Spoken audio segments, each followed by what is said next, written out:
来自中国雲南的經典美食過橋米線，如今在波特蘭也能品嘗到啦。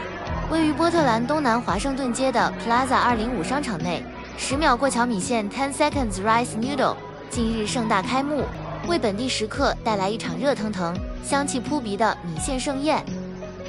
很多食客會好奇，店名裡的10秒到是什麼意思呢？快來聽聽店員是怎麼解釋的吧。Hello， 你哋嘅菜已經係上齊咗㗎啦。首先我哋要將啲生肉，例如呢個肥牛啦，同埋啲牛腩啊，就火腿同埋雞蛋，先放啲湯度先，跟住咧再放啲蔬菜。啲麵係放最後嘅，因為啲麵係比較容易熟啲。放晒落去之後咧，你攪拌一下，等10秒鐘咧就可以食啦。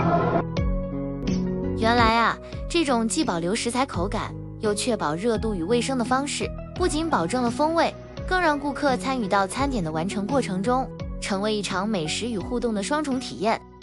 好 Jason， 咁樣我哋今日嚟到你哋呢個餐館啦，咁樣我見到好有特色嘅10秒到，我想問問，咁雲南嘅風味又有咩特色？你可以介紹下俾我哋聽嘛？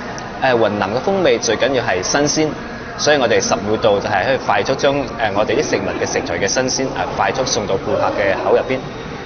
跟住我哋嘅鋪頭咧係有唔同嘅湯底，就滿足不同顧客嘅需求。例如我哋好多廣東人係好中意食嗰啲係唔辣嘅，所以我哋有原味同埋番茄，可以滿足大多數嘅廣東人嘅口味。但係有少少客人佢好中意食金湯，係因為有一種酸同埋一種辣係混合喺度。同一時間可以嘗試兩種風味嘅話，可以係令你個味蕾可以嘗試到太多豐富層次嘅味道，所以好多人都好中意係酸湯呢個味道，呢個都係我哋鋪頭最受歡迎嘅。但係針對好多外國客戶，佢哋好中意食嗰啲比較麻辣少少嘅，同埋我哋好似四川啊嗰啲同胞啊都好中意食麻辣嘅，我哋有麻辣嘅風味啦，所以我哋係有不同嘅味道嘅湯底，可以滿足到不同顧客嘅需求。哇！俾你咁講咧，真係好吸引喎！雲南嘅米線喺你呢度有咁多種嘅變化，係嘅，好歡迎大家都一齊同我哋一齊嚟試一試。係啊，非常歡迎大家光臨。OK， 多謝 Jason。